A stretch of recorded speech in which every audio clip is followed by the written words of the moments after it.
gartuun kun jalqabame.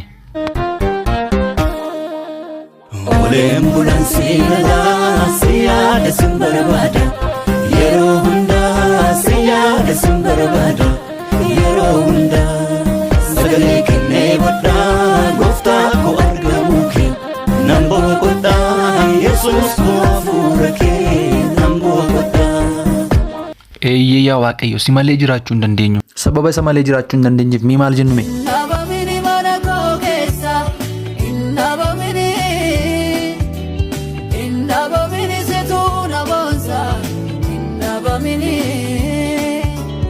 Feenan itti fufime.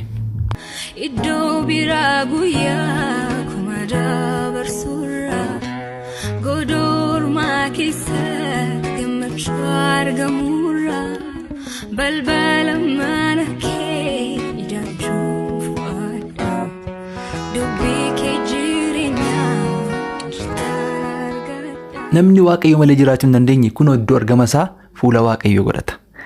Mee nutis akkas jennume? Jalqabime.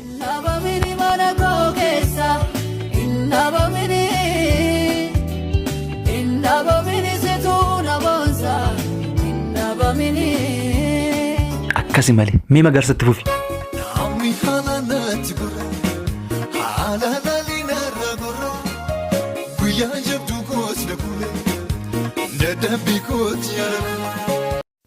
Thank you. Kun immoo waa'ee namaati.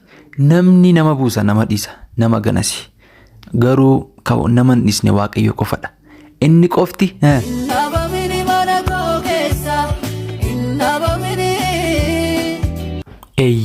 inni qofti inni bamin mee itti nufuufi baca.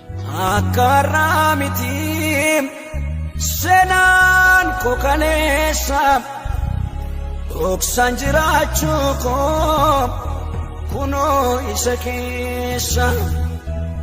Kaleessa arras dhoksaan jiraachuu keenya eenyudha? Yesuusidha. Boris isumadha. Ati qofti Yesuus